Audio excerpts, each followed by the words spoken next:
어색한 인사를 한 번 더 하겠습니다. 샬롬이라고 한번 인사 한번 해보겠습니다. 서로 옆에 있는 분들과 샬롬. 우리 유 집사님이 찬양 시작할 적에 매번 샬롬 하고 인사를 하거든요. 근데 좀 어색해요. 이게 우리 단어가 우리말이 아니어서 그런 것 같아요. 샬롬이 무슨 의미인지는 아시죠? 그죠? 주님의 평화가 우리 가운데 있기를 원합니다. 그리고 또 아멘이라는 단어도 좀 어색하기도 했어요. 저는 예수님을 처음 믿는데 도대체 아멘 아멘 자꾸 하는데 그게 무슨 말일까 나중에 알고 보니까 이게 그것도 예수님 믿고 나서 한참 뒤에 알았어요. 뭐 뜻도 모르고 아멘 아멘 했는데 그 말에 동의합니다 그런 뜻이더라고요. 우리가 사용하는 그 기독교 단어 중에는 이제 히브리어가 참 많아요. 샬롬은 이제 히브리어입니다. 그리고 구약 성경이 이제 거의 대부분이 히브리어로 이제 쓰여졌어요. 이 히브리어는 그 이스라엘 언어예요. 이스라엘 말. 그리고 이제 신약 성경은 헬라어로 이제 주로 많이 헬라어로 다 쓰여졌는데 헬라어는 그리스 말이에요. 그리스 말.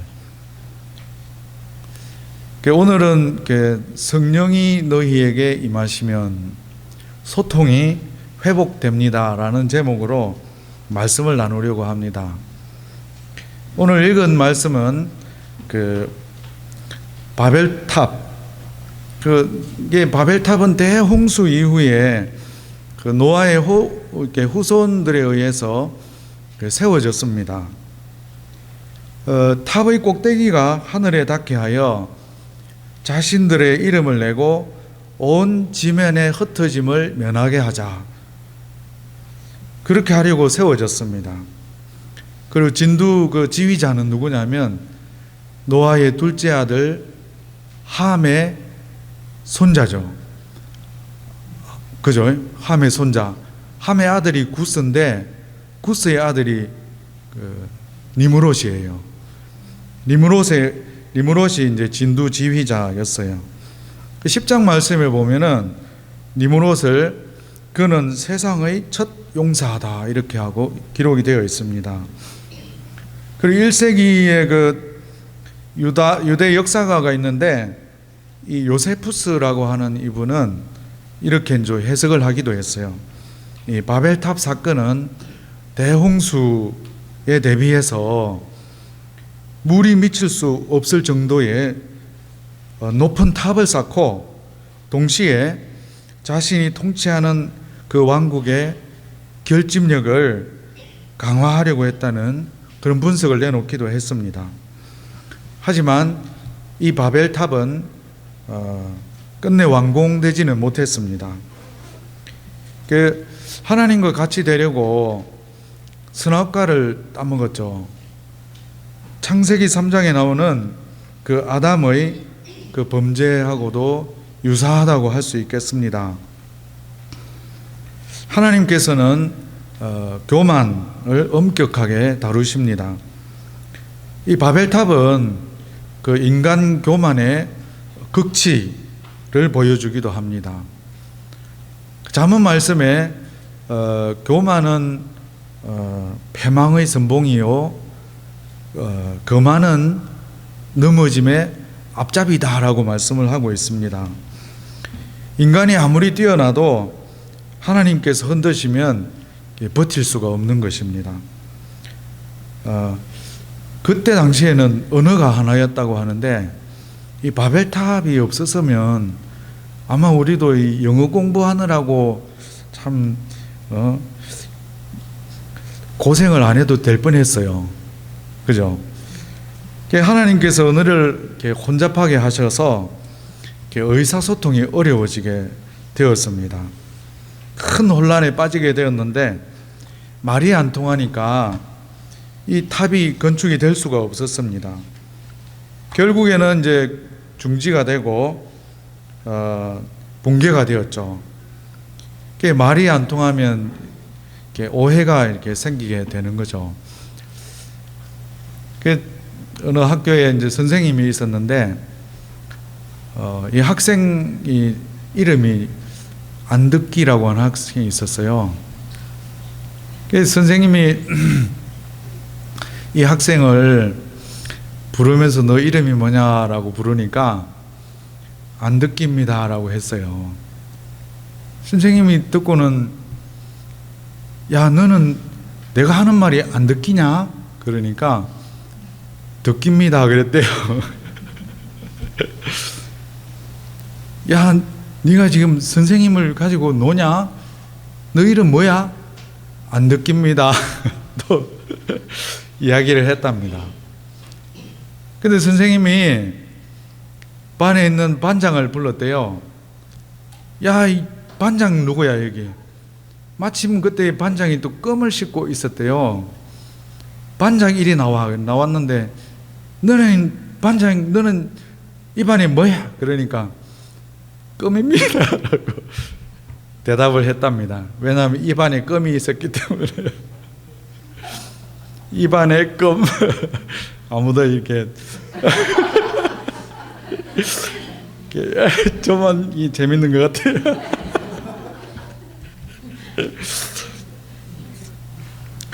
오해가 이렇게 깊어지면 갈등이 이렇게 생깁니다. 그리고 갈등이 깊어지면 이렇게 싸움이 일어나고 또 전쟁이 일어나게 됩니다. 일하는 것이 힘든 것이 아니라 말이 안 통해서 힘이 들게 됩니다. 같은 공간에 있지만 다른 세상에 살게 됩니다. 싸우고 헤어지는 이유는 말이 안 통해서 입니다. 결국 어느 소통이 그때 당시에 어느 소통이 이제 가능한 사람들끼리 종족을 이루고 이제 흩어지게 되죠. 이후에는 혼란이라고 하는 뜻을 가진 바벨은 이제 혼란이라고 하는 뜻이에요. 이후에 그것을 그래서 바벨탑으로 불리우게 되었다고 합니다. 고대 역사학자인 에른스트 베클렌이라고 하는 박사가 있는데 이 바벨탑 이야기가 변형된 형태로 해가지고 세계 곳곳에 구전이 되어 온다고 그렇게 존재해 온다고 말을 합니다. 북부에 있는 또 미얀마 사람들, 멕시코 고원에 강대한 국가를 이루었던 고대 아즈텍인들, 세계 도처의 전설들이 있다고 합니다.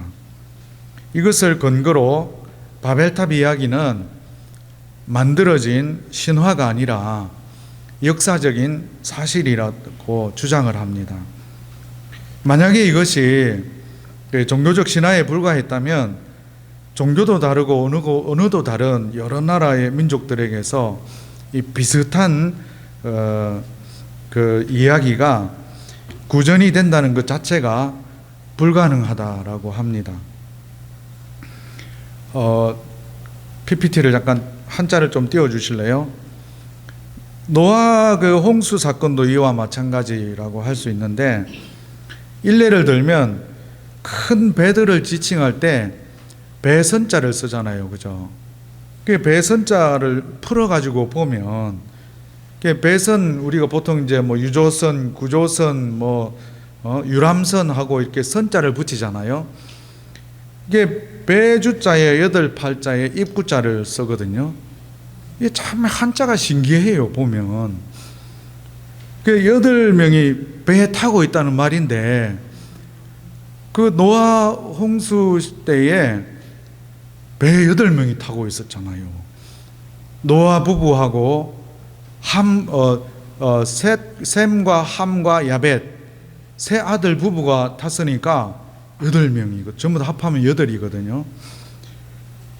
그 노아 홍수를 기억하며 한자가 만들어지지 않았나 이렇게 보게 됩니다.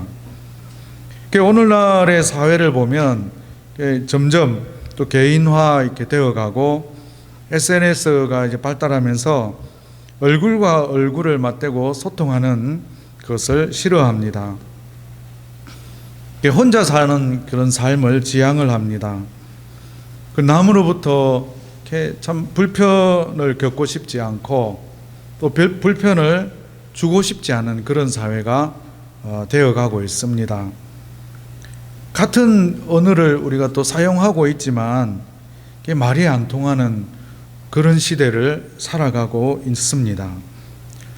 세월이 흘러서 구약에서 이제 예수님이 오실 것을 약속하셨는데 예수님께서 육신을 입으시고 오셨고 우리의 죄를 대신 짊어지시고 십자가를 지셨습니다. 예수님은 떠나가시지만 보혜사 성령을 보내주시겠다고 약속을 하셨습니다. 그리고 약속하신 대로 그 오순절 마가다락방에 성령이 이제 임했는데 이 성령이 임하는 이 사건이 참 어찌 보면 바벨탑의 그 혼잡함, 혼란함을 하나님께서 회복하는 회복의 역사가 아니었나 이렇게 저는 말씀을 이렇게 묵상해서 연결해서 보게 되었습니다. 사도행전 2장 1절에서부터 13절 말씀을 띄워주시면 좋겠습니다. 이 말씀을 함께 교독을 할게요. 제가 먼저 한 절 읽고 따라 읽어주시면 좋겠습니다. 오순절 날이 이미 이름에 그들이 다 같이 한 곳에 모였더니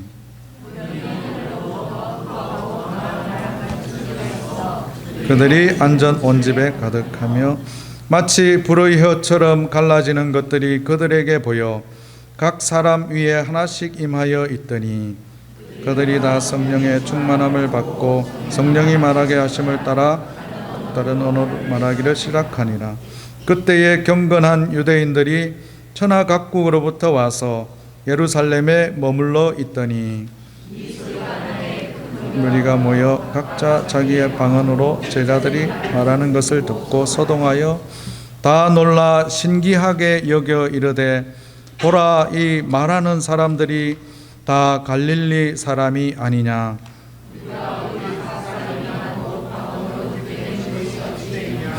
우리는 바데인과 메데인과 엘람인과 또 메소포타미아, 유대와 갑바도기아와 본도와 아시아, 감빌리아, 애굽과 및 구레네에 가까운 리비아 여러 지방에 사는 사람들과 로마로부터 온 나그네 곧 유대인과 유대교에 들어온 사람들과 그레데인과 아라비아인들이라. 우리가 다 우리의 각 언어로 하나님의 큰 일을 말함을 듣는도다 하고 이 어찌된 일이냐 하며 또 어떤 이들은 함께 읽겠습니다. 또 어떤 이들은 조롱하여 이르되 그들이 세술에 취하였다 하더라. 이 오순절 마가다락방의 성령 이 강림 사건은 이 바벨탑 사건과는 반대되는 사건입니다. 이 바벨탑 사건은 언어를 혼잡하게 하셔서 흩어지게 하셨는데 오순절 성령 강림 사건은 각 사람이 난곳 방언으로 하나님의 큰일 말함을 듣게 하십니다. 갈릴리 사람들이 성령의 말하게 하심을 따라 16개의 언어로 말을 하는데 새롭게 하나 되는 회복의 역사가 일어납니다. 성령이 언어의 장벽을 뛰어넘게 하십니다. 성령이 임하면 소통이 이루어지게 됩니다. 소통이 잘 이루어지게 되려면 잘 들어야 합니다. 오늘날의 예수 믿는 사람들은 듣는 것보다 말하는 것을 더 좋아합니다. 자기 주장하기를 좋아합니다. 귀를 반만 열어놓고 듣기도 합니다. 그리고 자기 시간이 소중해서 다른 사람 말 듣는 것에 시간을 할애할 수 없다고 합니다. 지난 그 성탄절 이브 동배 형제가 불렀던 노래가 생각이 납니다. 내 속에 내가 너무도 많아 당신의 쉴 곳 없네. 그 다음으로 이 하나님 말씀도 또 곁에 있는 사람의 말도 경청해서 듣지 못하는 것이 우리의 모습입니다. 왜냐하면 내 속에 내가 너무 많아가지고 그런 것 같습니다. 성령이 임하면 하나님 말씀을 듣고 말씀 따라 살아가게 됩니다. 상황과 환경, 내 생각을 따라 움직이지 않습니다. 그리고 형제의 말에 귀를 기울이게 됩니다. 야고보서 11장 9절에는 듣기는 속히 하고 말하기는 더디하라, 성내기도 더디하라 이렇게 말씀하셨는데, 말하고 성내기보다 듣는 것을 배우며 사랑을 배우게 됩니다. 하나님 말씀을 잘 듣는 사람은 형제의 말에도 귀를 기울이게 됩니다. 아마 그렇지 않는다면 하나님과의 관계에서도 하나님 말씀은 안 듣고 자기 말만 하는 일방적인 관계일 수도 있을 거예요. 또 누군가와 좋은 관계를 맺기 위해서는 함께 시간을 보내야지 됩니다. 그리고 사소한 그런 일들이라 할지라도 함께하는 형제의 일을 힘써 돕게 됩니다. 그리고 서로의 다름을 인정을 하게 됩니다. 이 성도 간의 이 교제는 이상이 아니라 현실이기 때문에 서로 다름을 인정하면서 일치를 향해서 나아가게 됩니다. 이 하나님의 은혜가 공동체를 통해서 또 교회를 통해서 강같이 흘러가게 됩니다. 겨울에는 이 겨울비가 많이 내려가지고 대원천에도 물이 이렇게 졸졸졸 흘러가는데 그와 같이 흘러가게 됩니다.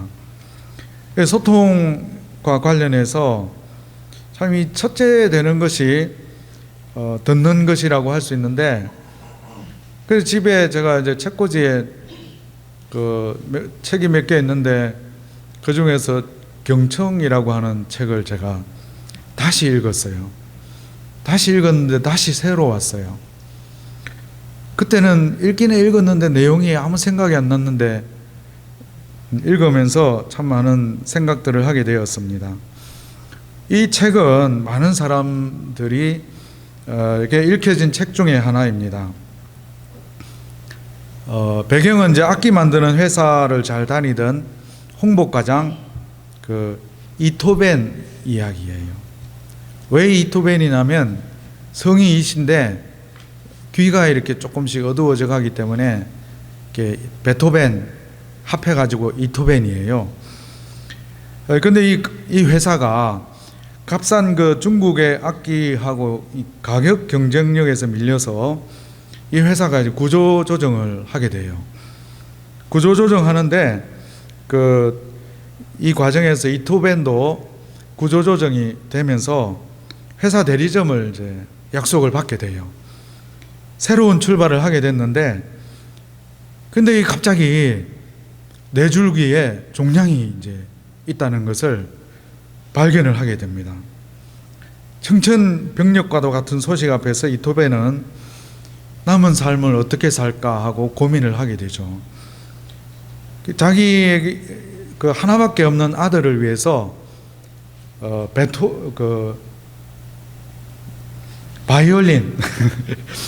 바이올린을 직접 만들어 주려고, 자기 손으로 만들어 주려고 결심을 해요. 그리고 강원도에 있는 바이올린 만드는 그 수제 공장으로 들어가게 돼요. 네 줄기에 있는 네 종량 때문에 그 청력이 자꾸 이렇게 잃어가고 있어요. 몸은 또 이제 갈수록 수척해져 가고 있고, 그렇지만 이 이토벤은 인생의 그 마지막을 장식할 자신의 그 계획을 완수하기 위해서 최선의 노력을 다합니다. 그 사람이 만난 이 수제 공장에 있는 사람들은 외인 구단이라고 불리는 3팀인데, 이 사람들은 뛰어난 실력을 가진 장인들이었어요. 자신만의 색깔을 가지고 있는. 그렇지만 그 사람들은 다른 사람의 이야기를 잘 듣지 않았어요. 고집쟁이였어요. 회사에서도 어떻게 할 수 없는 처치곤란한 인물들이기도 했습니다. 근데 이와 같이 개성이 강한 사람들이 한자리에 모였습니다. 그 가운데 이토벤도 거기에 비공식적으로 멤버가 되었어요. 아들을 위해서 자존심을 버리고 남은 힘을 다해서 바이올린 제작법을 그 사람들한테서 배우게 돼요. 그런데 그 배움의 여정 속에서 청력을 잃어가는데 사람의 마음을 잃는 경청의 힘이 더 높아져 가요. 좋은 바이올린을 만들기 위해서는 첫째 중요한 것이 목재인데, 이 공명통을 잘 따듬어야지 좋은 소리가 난다고 합니다. 아들에게 바이올린을 선물하기 위해서 치악산으로 들어가요. 근데 그 치악산에 들어가서 정신을 잃어버리게 돼요. 근데 그것 때문에 그 노인을 한번 만나게 되는데, 이 노인과의 만남이 참 이 경청의 진정한 의미를 또 깨닫게 되는 계기가 되기도 했습니다. 그리고 3팀으로 다시 복귀를 하고 참 그 팀, 개성 강한 그 팀에서 그 마음을 나누게 되고 잘 듣는 사람으로 그곳에서 소문이 나요. 그 사람하고 이야기를 하게 되면 뭔가 달라. 더 이야기를 하고 싶어. 라고 이렇게 이야기를 할 정도로 잘 듣는 사람이 되어가고, 그 팀도 소통하는 공동체가 되어갑니다. 변화되는 그 모습 속에서 3팀의 팀장이 이제 강 팀장이에요. 거기도 강 씨가 나와요. 그 이토벤의 아내 이름은 또 은경으로 나와요. 근데 이 팀장이 개발한 기계를 팀원들에게 소개를 해요. 세계 시장을 점유하고 있는 그 일본의 그 프레스 공법으로 만든 이런 바이올린 현악기보다 카버드 공법이라는 것을 이 팀장이 개발을 해요. 압축해서 만드는 프레스 공법은 압축하는 부위마다 정도가 다르고, 이 공명을 제대로 내기가 카버드로 공법을 한 것보다 부족하다는 것을 알게 됩니다. 나무를 깎아서 틀을 만드는 카버드 공법이 현악기 시장을 뒤집어 버리는 사건이 일어나게 돼요. 구조조정을 해야 됐던 이 회사에 다 구조조정 당한 사람들을 다시 불러들이게 되는 일이 일어납니다. 그리고 이토벤은 공명통으로는 제일 좋은 나무라고 하는 나무가 뭐냐면 가문비 나무라는 게 있대요. 이 가문비 나무를 구하게 되고 아들 현이를 위한 바이올린을 가까스로 이렇게 선물을 하게 됩니다. 그 바이올린으로 아들이 연주하는 소리를 마지막으로 핸드폰으로 들으면서 눈을 감는 스토리입니다. 재밌습니까? 경청, 한자를 한번 띄워주시겠습니까? 경청. 경청에도 이 한자가 참 재밌어요. 떴나요? 네. 이 귀이에다가 임금왕이 붙고 열십에 눈목자가 붙어요. 눈목자가 옆으로 누워 있어요. 한일 그리고 마음심, 이게 합해져 가지고 정이 됐어요. 한자가 참 신기하지 않아요? 그래서 이걸 풀면 왕 같은 커다란 귀, 10개의 눈과 하나의 마음으로 듣는다는 의미입니다. 한 사람 이토벤의 그 청력을 잃어가는데 마음을 읽어주는 경청 때문에 이토벤도 변하고 관계가 멀어졌던 아내와의 관계도 변하고 자녀 아들과의 관계도 변하게 되고 그리고 자기가 소속됐던 팀이 변하게 되고 회복이 되는 것을 책을 통해 읽게 되었습니다. 경청이 잘 되면 서로 다른 사람들이 함께 어우러져 조화를 이루며 살아갈 수 있습니다. 이제는 내 안에 내가 너무나 많아서가 아니라 이제는 내가 사는 것이 아니라 그리스도가 내 속에 사시도록 하기 위해 날마다 주 앞으로 나아가게 됩니다. 아까 히브리어 이야기를 했는데 히브리어로도 이게 경청의 의미가 몇 가지가 있습니다. 아잔이라고 하는 단어는 귀를 주는 거래요. 귀를 주는 것, 귀를 확대하고 넓히는 것. 그리고 샤마라는 단어가 있는데 그것은 하나님이 우리에게 말씀하시는 것을 경청해서 듣는 것을 묘사하고, 그리고 카사이브라고 하는 단어가 있는데 이거는 아버지가 자녀들에게 이야기할 때 경청한다, 그런 의미가 있다고 합니다. 귀를 기울여 듣는 것. 그리고 신약의 말씀으로 적혀 있는 헬라어로는 에클레마마이라고 하는 게 있는데 그 뜻은 말하는 사람의 입술에 귀를 걸어 놓는다는 뜻이래요. 가까이에서 이렇게 듣는다. 예수님의 가르침에 무리들이 듣는 그 경청하는 것을 표현할 때 이 단어를 썼다고 합니다. 경청은 그리고 귀를 기울이는 것, 그 이상이기도 한 것 같습니다. 듣는 마음도 포함이 되는 것 같아요. 솔로몬이 구했죠. 하나님께서 원하는 게 뭐냐라고 물었을 때 솔로몬이 구했죠. 원하는 거 뭐든지 들어주시겠다. 하나님이 말씀을 했는데 솔로몬이 구한 거는 뭐였죠? 그죠? 듣는 마음. 개역 한글에서는 지혜로운 마음이라고 되어 있는데 그 지혜로운 마음이 개역 개정에서는 듣는 마음으로 바뀌었어요. 그 히브리어를 다시 번역하면 듣는이라고 합니다. 누가 주의 이 많은 백성을 재판할 수 있사오리이까? 듣는 마음을 종에게 주사 주의 백성을 재판하여 선악을 분별하게 하옵소서. 이 듣는 마음, 여기서는 히브리어로 샤마라고 되어 있다고 합니다. 하나님께서는 솔로몬의 요구를 응답하셨습니다.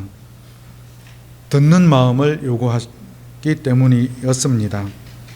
그리고 하나님께서는 그에게 지혜와 부와 명예까지도 허락을 하셨습니다. 하나님은 또한 성경을 통해서도 우리에게 말씀을 하십니다. 디모데후서 3장 16절 말씀인데 모든 성경은 같이 외워볼까요? 모든 성경은 하나님의 감동으로 된 것으로 교훈과 책망과 바르게 함과 의로 교육하기에 유익하니. 우리는 매일 하루의 시작을 말씀과 기도로 시작합니다. 어떤 날은 기도하기 어려운 날도 있습니다. 그럴 때는 그냥 기다려도 됩니다. 기도는 내가 무엇을 꼭 해야 하고 이루어야 하는 것이 아닙니다.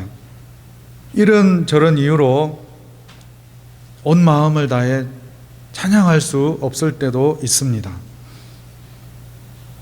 그때는 아까 유집사님 이야기한 것처럼 듣기만 해도 됩니다. 다른 사람이 찬양하는 소리를 듣기만 해도 좋고, 그거는 마치 어떻게 표현하느냐 하면 어떤 새나 동물이 다른 동물의 등에 업혀 얹혀가는 것과도 같다라고 표현을 하기도 합니다. 기도는 하나님 앞에 머무는 것입니다. 하나님은 나 자신보다 나를 더 잘 알고 계십니다. 기도는 나의 처지와 상황에 대해 하나님께 설명하고 설득해서 무언가를 얻어내려고 하는 시도가 아닙니다.